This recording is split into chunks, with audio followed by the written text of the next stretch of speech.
வழக்கறிஞர் மற்றும் அரசியலாளர் திரு KS ராதாகிருஷ்ணன் அவர்களின் KSR வாய்ஸ் சேனலுக்கு உங்களை அன்புடன் வரவேற்கிறோம். எனது இனிஷியல், அதாவது முன்னெழுத்து இரா கண்ணன். நான் என்று இங்கு இராமல் இருந்திருக்கலாமே என்று இப்போது எண்ணுகிறேன். காரணம், நான் பேச அழைக்கப்படுவேன் என்று எண்ணவில்லை. 2 நாட்களுக்கு முன்புதான் அமெரிக்கா, கனடா, கியூபா, மெக்சிகோ ஆகிய நாடுகளிலிருந்து நான் ஒரு 2 நாட்களுக்கு முன்புதான் திரும்பி வந்தேன். இந்த விழாவில் ஒரு காட்சி பொருளாக நான் இருப்பேன் என்று எண்ணினேனே தவிர என்னை பேசுமாறு அவர்கள் பணிப்பார்கள் என்று எண்ணவில்லை. இந்த விழாவுக்கும் எனக்கும் நிறைய தொடர்பு உண்டு. இருப்பினும் நான் உங்களைப் போலவே ஒரு பார்வையாளனாக மட்டுமே இங்கே வருவேன் என்று எண்ணியிருந்தேன். இந்த 5 புத்தகங்களில் ஒரே ஒரு புத்தகத்தை மட்டும் நான் படித்திருக்கிறேன். அந்த புத்தகம் ஆங்கிலத்தில் உள்ள கோவார்டிஸ் என்றால் ஆங்கிலத்தில் எங்கே போகிறோம். லத்தீனில் இயேசுநாதர் அவர்கள் சிலுவைக்கு அறைய அழைத்து செல்லப்படும் பொழுது அவருடைய பிரதம சீடரான பீட்டர் அவரை மறுதலித்து விடுகிறார். கடைசி விருந்தின் போது இயேசுநாதர் பீட்டரிடத்தில் சொல்லுகிறார், என்னை முதலில் மறுதலிக்க போகிற ஆள் நீ. பீட்டரிடத்தில் இயேசுநாதரை காட்டி, இவரை உனக்கு தெரியுமா என்று கேட்கும் பொழுது பீட்டர் இவருக்கும் எனக்கும் தொடர்பில்லை என்று சொல்லிவிடுகிறார். அவர்தான் இயேசுநாதரனுடைய 12 சீடர்களில் பிரதம சீடர். அவரை சிலுவையில் அறைய அழைத்து செல்லும் பொழுது பீட்டர் இயேசுநாதரை சந்திக்கிறார். அப்போது பீட்டர் இயேசுநாதரை கேட்கும் சொல்தான் கோவார்டிஸ், எங்கே போகிறீர்கள்? இயேசுநாதர் சொல்லுகிறார், என்னை சிலுவையில் அறைய அழைத்து செல்லுகிறார்கள். இப்போது நம்மை தமிழருவியார் அவர்கள் கேட்கிறார்கள், கோவார்டிஸ், எங்கே செல்கிறோம் நாம் என்று பீட்டர் இயேசுநாதரை கேட்டபோது, பீட்டர் இயேசுநாதரை சிலுவையில் அறைய இருக்கின்ற இயேசுநாதரை பீட்டர் கேட்கிறார். இந்த தமிழகத்தினுடைய அரசியலும் இந்திய அரசியலும் பொது விழுமியங்களில் எவ்வளவு விழுந்திருக்கின்றன என்பதை ஒரு 55 ஆண்டு காலமாக பெருந்தலைவர் காமராஜர் ஆட்சிக்கு பிறகு இந்த தமிழகம் எவ்வளவு பண்பட்டிருந்த தமிழகம் எவ்வளவு தேய்மானத்தை அடைந்திருக்கிறது என்பதை 55 ஆண்டு காலம் ஒரு மாற்று அரசியலுக்கு வித்தூன்ற வேண்டும் என்ற எண்ணத்தில் நம்மிடையே பேசி வருகின்ற தமிழருவியார் அவர்கள் என்று இதே கேள்வியை ஆங்கிலத்தில் முதன்முறையாக வைத்திருக்கிறார்.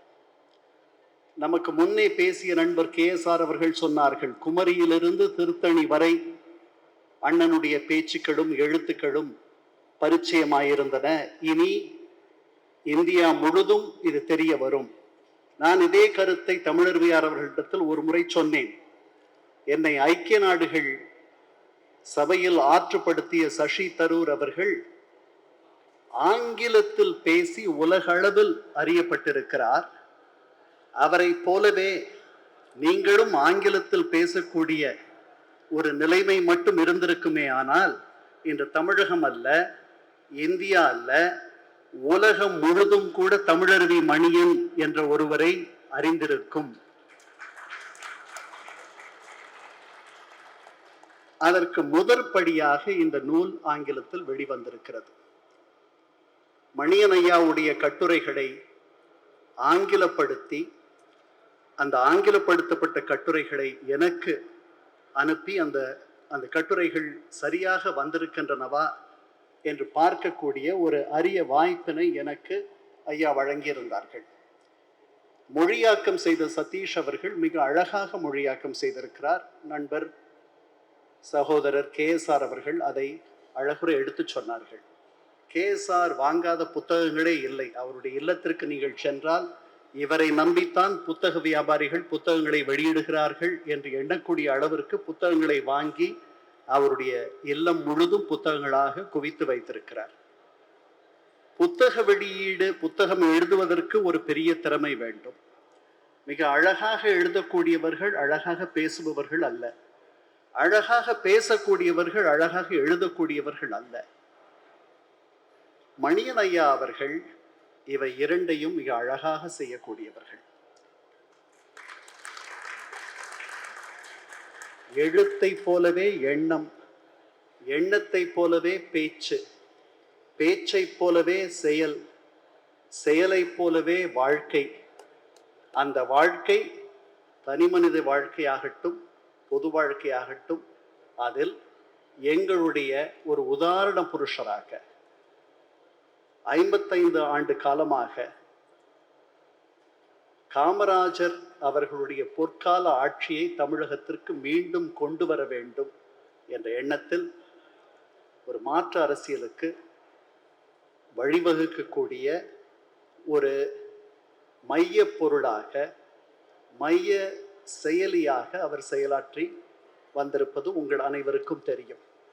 இன்னும் சொல்ல போனால் 2014 அன்று அந்த ஆண்டில் நடந்த பொது தேர்தலில் மறைந்த புரட்சி கலைஞர் விஜயகாந்த் அவர்களை முன்னிலைப்படுத்தி ஒரு மாற்று அரசியலை அவரால் கொண்டு வருவதற்கு அவர் எடுத்த முயற்சிகள் நமக்கு நன்றாக தெரியும்.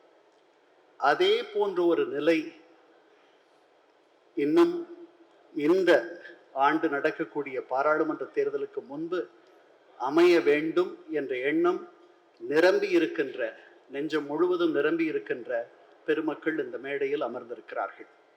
அவர்களுடைய செயல்களுக்கும் அவர்களுடைய முயற்சிகளுக்கும் வலு சேர்க்கக்கூடிய அளவில் உங்களுடைய ஆதரவு இருக்கும் என்று நான் நம்புகிறேன். இந்த விழாவில் நான் முன்பே சொன்னது போல் பேசுவதற்காக நான் வரவில்லை. ஒரு பார்வையாளனாக உங்களைப் போலவே வந்தேன். வந்திருக்கக்கூடிய எனக்கு இந்த வாய்ப்பை வழங்கிய ரவுத்திரம் இலக்கிய வட்டத்தை சேர்ந்தவர்களுக்கு என்னுடைய நன்றியறிதலை தெரிவித்துக் கொண்டு உங்களிடமிருந்து விடைபெறுகிறேன். நன்றி, வணக்கம். சுவாரஸ்யமான பல அரசியல் தகவல்களுக்கு இணைந்திருங்கள் KSR வாய்ஸ் சேனலோடு. நன்றி, வணக்கம். KSR வாய்ஸை சப்ஸ்கிரைப் செய்யாதவர்கள் உடனடியாக சப்ஸ்கிரைப் செய்யுங்கள். அருகில் இருக்கும் பெல் பட்டனையும் கிளிக் செய்யுங்கள். நாங்கள் போடும் வீடியோக்கள் உங்களுக்கு உடனுக்குடன் வந்து சேரும்.